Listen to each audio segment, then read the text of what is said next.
66 pin 3. Tapos ito yung block na gagamitin sa panlaro sa NGO. Ilalagay pa yun sa drag bike. Kung ano yung sa akin. Pero siyempre, nagpe-Facebook kayo, alam nyo na i-balance yung tama at mali. Kung alam nyo na mali, wag nyo na gayahin mga boss.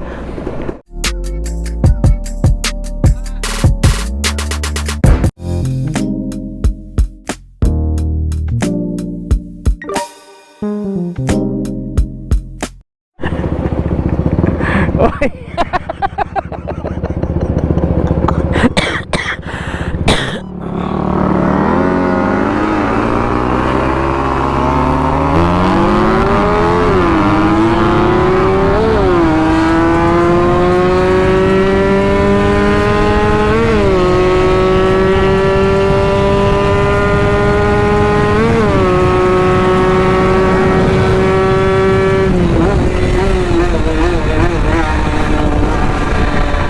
Alright!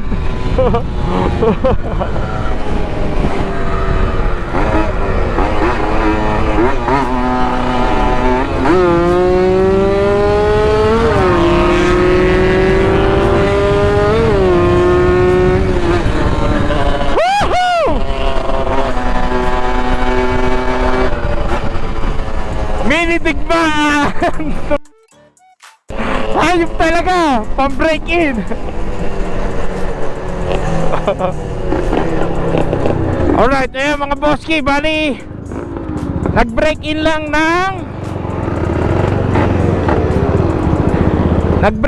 ng block yung tropa. Ayan, 66 pin 3. Tapos ito yung block na gagamitin sa panlaro sa NGO. Ilalagay pa yun sa drag bike. Isa pa, putang ina. Uy, hari tayo, wag na. Oo. Wala akong dala sticker, pasensya ka na. Pre, una na ako. Putang ina yun. Pasensya na, boski ha. Tinutono yung block ng tropa, yung pang NGO nila eh. Nawala eh. Pinapabidyo lang sa akin, sinusukat yung GPS. Okay. Oo. Ha? Upload natin. Oh, boski.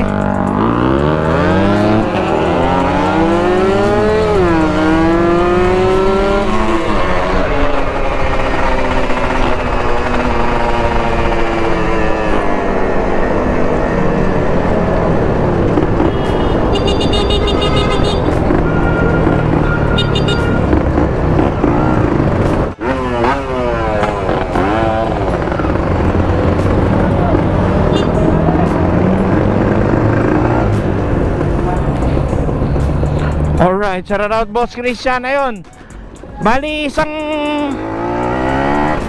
short roll lang kami mga boski. After na ito, i-check ko yung GPS, yung tinakbo ng mga motor nila, yung ginamit na block. Yung kasi yung nakalagay dun sa parang RXT DT yung makina nun mga boski. Pero yung block at saka head pang RXT. Yung block at saka head nun, ililipat yun sa drag bike. Since sabi ko nga sa inyo mga boss, yung resources namin dito para magpatakbo ng mga ganon na unit, sobrang hirap. Since nasa syudad kami, unlike sa pag nasa probinsya ka, sobrang, alam mo yun, sobrang yaman mo sa mga spot kung saan ka pwede magpatakbo. Dito wala kaming ibang pwedeng pagpatakbuhan dito. Talagang risky, pero kailangan naming isugal para makuha na ng baseline yung gagamitin na pyesa para sa drag bike, diba? Hindi kami ayaw na nila magdala ng drag bike dyan kasi obvious na talagang kakarera ka eh. So ang ginagawa ng mga tropa, kinakabit nila yung gagamitin na block tsaka head sa pambiyahe na motor para doon nila may break in, doon nila matutunuhan kung dapat na yung block tsaka ring ng piston. Kapag okay na yun, ililipat na nila sa drag bike. Tapos maghanap na sila ng ibang mas matinong pwedeng pagpatunuhan. Pero siyempre hindi mo naman kasi pwedeng dalhin hindi mo naman pwedeng pumunta ka kaagad sa malayo para sa pagbe-break in na unit. Magpapaikot-ikot ka lang, pupunta pa ng Laguna or Norte, di ba? So yun yung pinaka practical way talaga para magtono. Though alam ko mga boski, hindi siya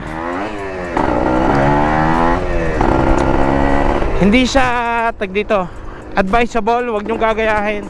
Sabi ko nga sa inyo, mayroon akong vlog nito, hindi lahat ng mga ginagawa ko, please wag nyong gagayahin. Hindi siya advisable. Meron dyan na nakikita nyo pero wag nyo gagayahin kasi hindi ko naman kumbaga andyan lang yan andyan lang yan, pinapakita ko lang sa inyo kung ano yung sa akin. Pero siyempre nagpe-Facebook kayo, alam nyo na i-balance yung tama at mali. Kung alam nyo na mali, wag nyo na gayahin mga boss. Sa case ko, sumuporta lang ako sa tropa natin, just like the old days. Ganun mga boss, wala pa akong KR, ang dala-dala ko palang Mio na 59 big valve na nakapang ilalim. Yun na yung pinapanukat namin para masukatan ang takbo yung mga panlaro nung kapanahonan na, o kaya yung iba namin mga build na mga 2-stroke, yun yung ginagamit namin. Pero wala pa kami GPS. Since meron na tayo nito nung camera, so pag uwi ko sa bahay, i-check ko yung GPS, yung tinakbo ng motor. Kita nyo naman, tumagos sa akin yung yung RXT, di ba? Bagay, bigat ko rin kasi. Tsaka syempre panlaro yung portings nung block tsaka head na yon. So as expected, di naman ako nagulat. Tsaka masaya ako, tropa ko yan eh. Kahit tagos-tagosin ako ng tropa ko, masaya ako dyan, tropa ko yan, di ba? Nothing to lose ako, and something that I can be proud of, di ba? Kasi tropa ko yan eh. Lumalakas yung tropa ko, dapat masaya ako dyan, di ba? Ganun sana yung mindset. Yun yung sinishare ko sa inyo. Alright, kay parang Christian 66 pin 3. So almost yung Raider yun yung Raider naman yan, almost 190cc. Awa ng Diyos, kinakaya naman ng KR natin kahit break-in status.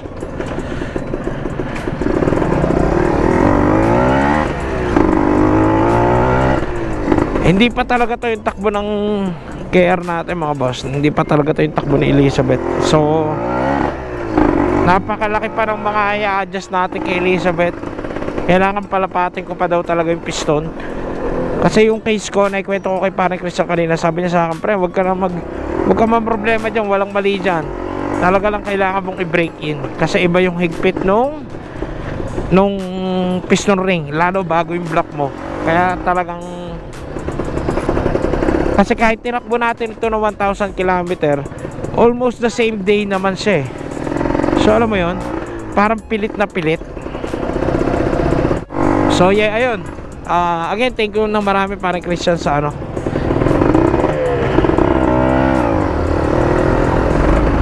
sa invite. Tsaka syempre, na-miss ko yung banding namin na tropa ko na yun, parang Christian Bardinas. Lalaro sila sa NGO, so most probably pupunta rin tayo doon. Susuporta ako sa tropa.